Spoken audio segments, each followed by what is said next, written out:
दोस्तों नमस्कार। आप देख रहे हैं 4 PM पंजाब और मैं हूं नीरज पाली। दरअसल पंजाब में श्री गुरु ग्रंथ साहब की बेअदबी को लेकर बलात्कारी और हत्यारे राम रहीम और उसकी हनी, मेरा मतलब हनीप्रीत को लेकर एक बड़ा खुलासा हो चुका है, सनसनीखेज खुलासा। इन चिट्ठियों ने इस बलात्कारी का सारा कच्चा चिट्ठा खोलकर रख दिया है और यह चिट्ठी कोई ऐसी वैसी चिट्ठी नहीं, यह है एक बयान जो इस बलात्कारी के डेरे का रह चुका राजनीतिक विंग के का अध्यक्ष प्रदीप कलेर का है। और इस बयान को प्रदीप कलेर ने ऐसे ही किसी मामूली इंसान को नहीं दिया, बल्कि यह जज के सामने दिया हुआ बयान है और जिसमें इसने यह साफ साफ लफ्जों में कह डाला है कि 2015 में श्री गुरु ग्रंथ साहब जी की बेअदबी राम रहीम और इसकी हनी यानी कि हनीप्रीत ने के कहने पर हुई थी।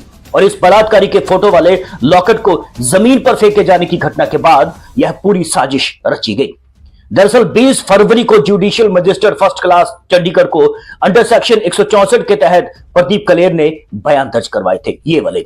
इसके बाद उसने एसआईटी को भी बयान दर्ज करवाई और जिसमें बताया गया कि नाभा जेल में मारा गया महेंद्रपाल बिट्टू बेअदबी की साजिश को अंजाम देने वालों की अगुवाई कर रहा था। जी हां, ये बड़ा खुलासा हो चुका है। हालांकि जुडिशियल मजिस्ट्रेट फर्स्ट क्लास को दिया गया कोई भी ऐसा बयान गोपनीय होता है, पर इस बयान की कॉपियां मीडिया में लीक हो चुकी हैं, इसलिए हम आपके तक ये बयान की कॉपियां लेकर आए हैं। ज्यादा वक्त जाया ना करते हुए आइए आपको बताते हैं कि प्रदीप कलेर ने अपने बयान में क्या कुछ लिख डाला है। नंबर 1, मैं राजनीतिक विंग का अध्यक्ष था। मैं 1987 से डेरा सच्चा सौदा से जुड़ा हुआ हूं और साल 2014 में मुझे डेरे के राजनीतिक विंग का अध्यक्ष बनाया गया। मेरा काम नेताओं से मिलाना होता था और मुझे इसका अध्यक्ष डेरा सच्चा सौदा के मुखी बलात्कारी राम रहीम ने बनाया था। नंबर 2, राम रहीम से मिलने बुलाया गया।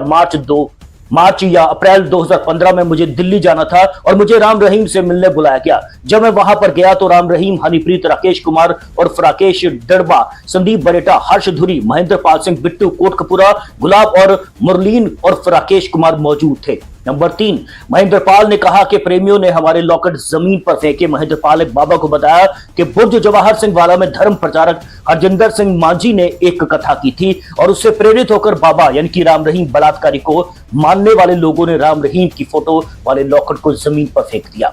नंबर 4, राम रहीम और हनीप्रीत गुस्से में आए। यह सुनते ही हनीप्रीत गुस्से में आ गई। वह बोली, यह लॉकेट जब फेंके तो आपने कुछ नहीं किया। फिर बाबा, राम रहीम और हनीप्रीत ने कहा, ईंट का जवाब पत्थर से देंगे। इस बलात्कारी का बयान। और वह मौजूद राकेश और बिट्टू ने वहां पर कहा कि वह तो प्रचारक है और सिखों की निशानी तो श्री गुरु ग्रंथ साहब है। इसके बाद हनीप्रीत ने गुरु ग्रंथ साहब के अपमान की बात कही। राम रहीम ने कहा कि जो हनीप्रीत कह रही है उसे जल्द से जल्द करो। नंबर 5, पंजाब कमेटी के सदस्य को दी गई बेअदबी की ड्यूटी। महेंद्रपाल बिट्टू डेरा सच्चा सौदा पंजाब की 45 मेंबरी वाली कमेटी का सदस्य था। उसकी ड्यूटी लगाई गई कि अपनी टीम से जल्द यह काम करवाओ और उस वक्त मैं यानी कि ये इनके पीछे खड़ा था और बाबा ने इससे बोला था कि बेटा तुम्हारा क्या काम है। मैंने बताया कि मुझे दिल्ली जाना है। उन्होंने कुछ लोगों से मिलने के लिए कहा है, फिर मैं आ गया। नंबर 6, मुझे मेरे परिवार को राम रहीम, हनीप्रीत से खतरा और मुझे मेरे परिवार को अब धमकी मिल रही है।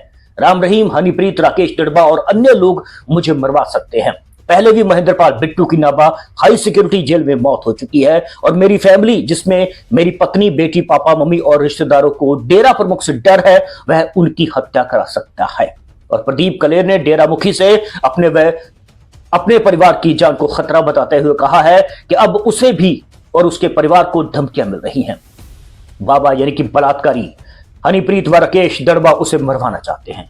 पहले भी महेंद्रपाल बिट्टू को नाभा की हाई सिक्योरिटी सेल में मरवाया जा चुका है। वहीं डेरा प्रेमियों के केसों की पैरवी करने वाले वकील केवल बराड़ ने इसे पॉलिटिकल चालान करार देते हुए कहा कि एसआईटी राजनीतिक दबाव के चलते झूठी कहानियां बना रही है। इसके अतिरिक्त महेंद्रपाल बिट्टू ने डायरी नोट लिखा था जिसके आधार पर एसआईटी के खिलाफ हाई कोर्ट ने जांच के आदेश दिए हुए हैं और जिससे बचने के लिए उनके द्वारा यह कहानी बनाई जा रही है, ऐसी खबरें छपी हैं। दरअसल जुलाई 2020 से फरार चल रहे आरोपी प्रदीप कलेर को 9 फरवरी 2024 में सिट ने गुरुग्राम से पकड़ा था। उसके बयान अब चंडीगढ़ अदालत में दर्ज हुए हैं और इस मामले में आरोपी डेरा प्रेमियों की मांग पर बरगाड़ी बेअदबी कांड से संबंधित तीनों मामलों की सुनवाई पंजाब से बाहर चंडीगढ़ में चल रही है। ऐसे में आरोपी प्रदीप कलेर के बयान भी अब चंडीगढ़ अदालत में दर्ज किए गए हैं। यह है वो आरोपी।